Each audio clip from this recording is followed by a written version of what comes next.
তো আজকে আপনাদের দেখাবো যে রিক্রাফট দিয়ে কিভাবে আপনি কালারিং পেজ বানাবেন।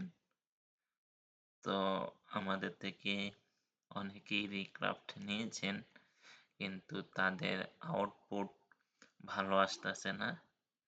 কিভাবে আউটপুট ভালো আসবে সেটা আপনাদের দেখাচ্ছি যে আপনারা কিভাবে রিক্রাফটের কালারিং পেজগুলা বানাবেন।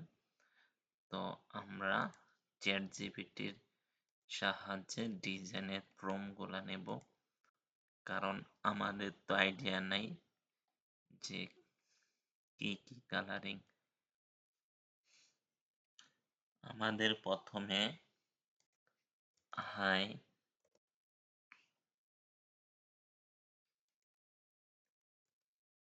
give me 10 short prompt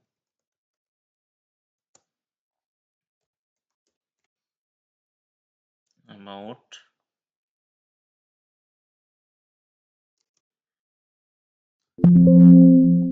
birds বা follower coloring page।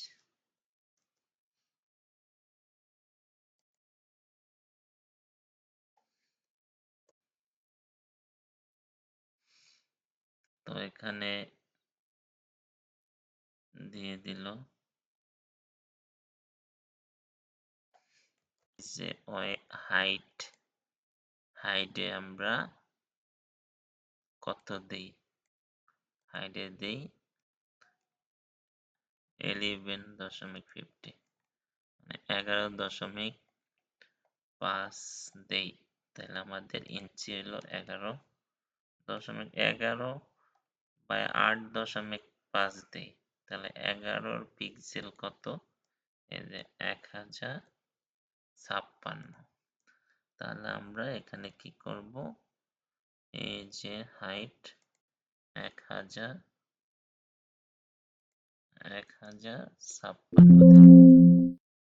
এবার এই যে 8.5 দেই, তাহলে 8.5 816, তাহলে যে ওয়াইট আছে, তো এখানে ওয়াইটে 816, ঠিক আছে। এই যে 816 11.8000 হয়ে গেছে 816। তাহলে এই যে একটা সাইজ হয়েছে। এখন এই যে 816 পিক্সেল বা 1056 পিক্সেলে পিকচারটার কিন্তু রেজুলেশন কম হবে। তাহলে আমরা হলো এটা একটা মাপ লইছি যে এইটা হচ্ছে ওই A4 সাইজের পেজ হয়, তখন আমরা কি করবো আর একটু বড় করে দিই, তাহলে আর কিন্তু এইটা নষ্ট হচ্ছে না। এই যে মাপটা এটা নষ্ট হচ্ছে না, কিন্তু তার পিক্সেল বাড়তেছে। আর একটু বড় দিলাম, এই যে হয়ে গেল, ঠিক আছে। তাহলে এখানে 2795 পিক্সেল 3617। তো এমন নিব, নেওয়ার পর আমরা এই যে মডেল যেটা আছে এখানে এসে আমাদের মডেল চেঞ্জ করা লাগবে। এই যে মডেল 2 তে গেলাম, তারপর যে লাইন আর্ট, আমরা লাইন আর্ট করব। তো এখানে গেলাম, এই যে এটার মডেল, এটা আমরা কাস্টম করছিলাম। তো এই যে এইটাই দিই, এই প্রম্পটটাই দিই, দেখেন এই যে রিক্রাফট মিডিয়ামে সবসময় আমরা করব, তাহলে এইগুলা ভালো হয় ভেক্টর গুলা।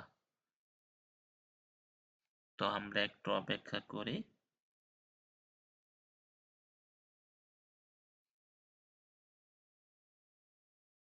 এই যে দেখছেন মিলতাছে না, কিন্তু এই যে আমি এইটা সেম এই দিছি, মিলতাছে না।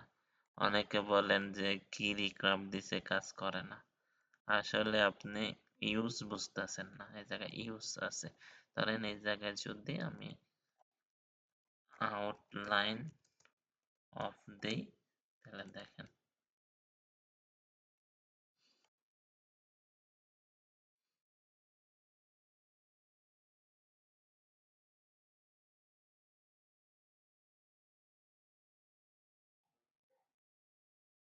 এই যে দেখছেন এবার আউটলাইন দিছে।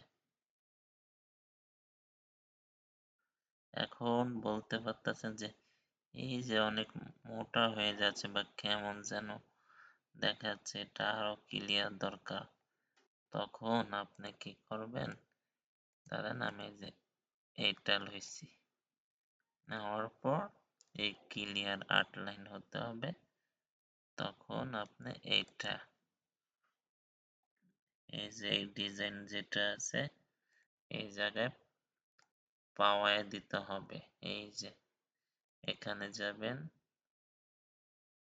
যাওয়ার পর মাই স্টাইলে যাবেন, যাওয়ার পর ক্রিয়েট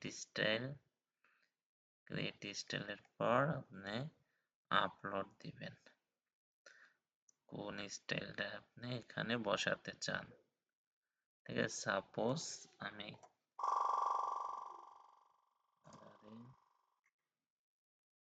পেজ, এগুলো সব এআই দিয়ে করা।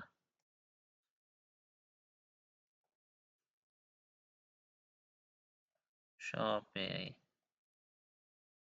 8 লাইন ঠিক নাই। আচ্ছা যাই হোক, তাহলে আমি এখানে যাই, এই যে এটায় যাবো, যাওয়ার পরে যে ডাউনলোড করছিলাম এটা আমার স্টাইল হিসেবে দিলাম, দেওয়ার পরে ভেক্টর আর্ট, ঠিক আছে, ঠিক আছে, এটা অ্যাপ্লাই স্টাইল, এই যে ক্লিক দিয়ে অ্যাপ্লাই স্টাইল, এই যে এখানে আসবেন, আসার পর আপনার যে স্টাইলটা আছে সেখানে মাই স্টাইলে যাব, মাই স্টাইলে গিয়ে এই যে এখানে স্টাইল কই,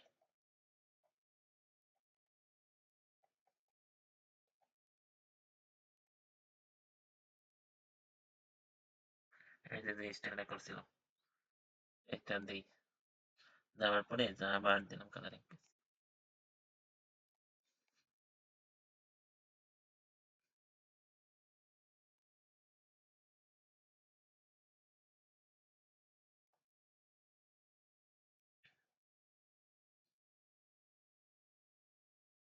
দেখছেন আগের চেয়ে কিন্তু একটু ক্লিয়ার আসছে, ক্লিয়ার, আগের মতো ফাটা ফাটা না, একটু চিকন আসছে, দেখেন পুরা ক্লিয়ার কিন্তু।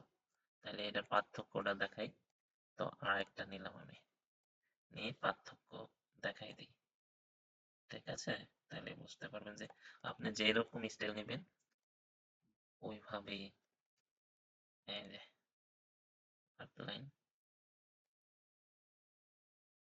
এই যে তারপরে এক্সপ্লোর, এই আউটলাইন কোথায়, টু,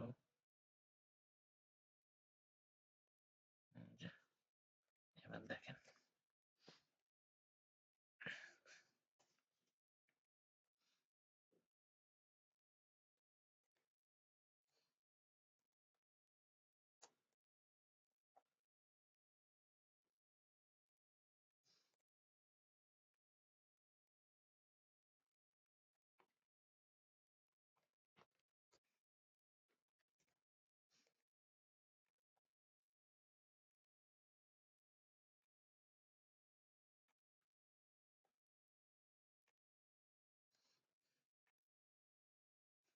দেখেন কাস্টম ছাড়া যে করছি কেমন আসছে। এখন আমি এই যে মাই স্টাইল যে বানাইছিলাম, তো এগুলোর মধ্যে আমি দিয়ে দিই, এই যে এগুলাই দিচ্ছি, এই যে এই প্রম্পটটাই উপরে দিচ্ছি, দেখেন কি পরিবর্তন আসে, এই যে